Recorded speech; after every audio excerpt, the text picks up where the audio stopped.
Greater Noida में Fortuner car में लगी भीषण आग। कार के अंदर संजय यादव नाम के शख्स की जलने की वजह से दर्दनाक मौत। सड़क से 100 मीटर अंदर जंगल में मिली फॉर्च्यूनर कार।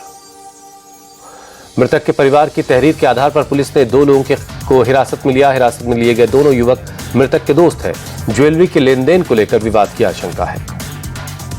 दिल्ली के कई इलाकों में AQI बहुत खराब श्रेणी से पार कर गंभीर श्रेणी में पहुंचा। जहांगीरपुरी में AQI 414 तो आनंद विहार में 403 रिकॉर्ड किया गया।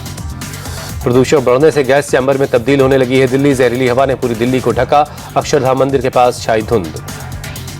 दिल्ली के इंडिया गेट इलाके में धुंध की परत छाई है। लोधी रोड इलाके में भी स्मॉग दिखाई दे रहा है।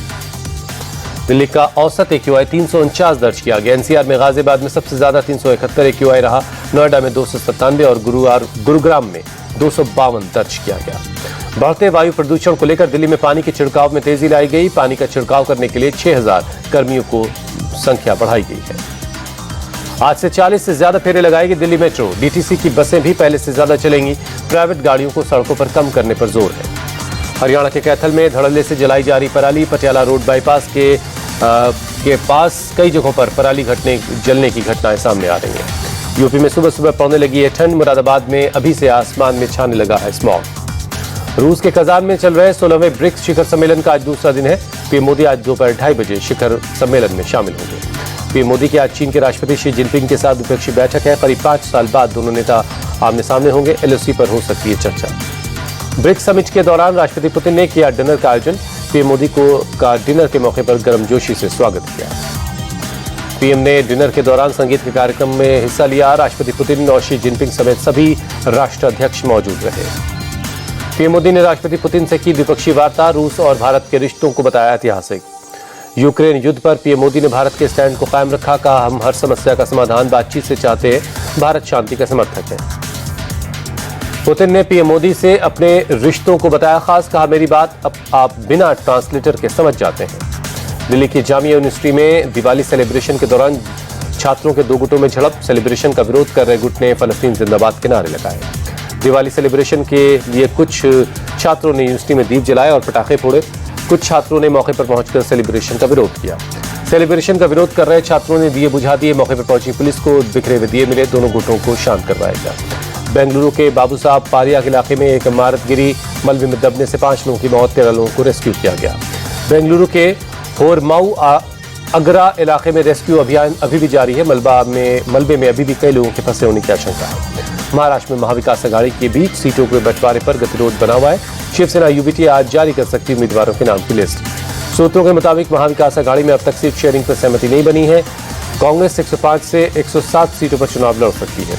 उद्धव की शिवसेना को मिल सकती है 90 से 95 सीटें, जबकि NCP शरद गुट 84 से 85 सीटों पर चुनाव लड़ सकता है। सूत्रों के मुताबिक उद्धव ठाकरे ने कांग्रेस नेता बाला साहब थोराट से मुलाकात के दौरान मंगलवार की रात गतिरोध खत्म करने का दिया था वक्त। मामला नहीं सुलझने पर आज लिस्ट जारी करने के लिए कहा था। महाविकास अघाड़ी की रात 10 बजे तक बैठक चली। शिवसेना नेता अनिल देसाई और संजय राउत बीच बैठक में ही बाहर निकल आए। सूत्रों के मुताबिक विदर्भ की 8 और मुंबई की 5 सीटों पर विवाद है। उत्तर महाराष्ट्र की 2 सीटों पर भी कांग्रेस और शिवसेना के बीच पेंच फंसा है।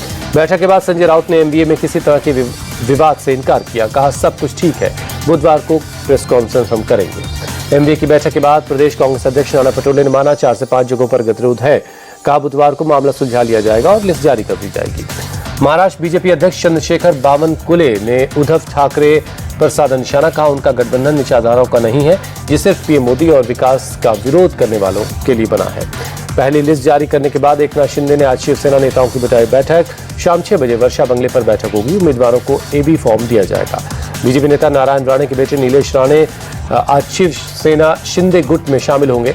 कुडाल सीट से बीजेपी का टिकट नहीं मिलने पर शिवसेना से जोड़ने का फैसला किया। महाराष्ट्र के वाशिम से बीजेपी के पूर्व विधायक राजेंद्र पाटनी के बेटे गायक पाटनी ने किया शक्ति प्रदर्शन। बीजेपी से टिकट नहीं मिलने से नाराज है। वायनाड उपचुनाव के लिए आज नामांकन दाखिल करेंगी प्रियंका गांधी। कांग्रेस अध्यक्ष मल्लिकार्जुन खड़गे, सोनिया और राहुल गांधी भी मौजूद रहेंगे। उपराज्यपाल मनोज सिन्हा पहुंचे गगनगीर। सुरक्षा व्यवस्था को लेकर समीक्षा बैठक की। निर्माण के कामों में लगी एजेंसी और अधिकारियों मजदूरों से बातचीत की। ओडिशा और पश्चिम बंगाल में भयंकर चक्रवाती तूफान आने की आशंका है। देर रात NDRF की टीमें भुवनेश्वर पहुंची। संवेदनशील इलाकों में शैक्षणिक संस्थानों को बंद करने का फैसला। आज सुबह भी पंजाब के बठिंडा से एक IL-76 और AN-32 विमान भुवनेश्वर पहुंचा है। एनडीआरएफ के साथ साथ 150 कर्मियों और राहत का सामान भी पहुंचाया गया है। दाना चक्रवात के कारण दक्षिण पूर्वी रेलवे का एक्शन, एहतियातन 152 से ज्यादा ट्रेनें रद्द कर दी गई हैं।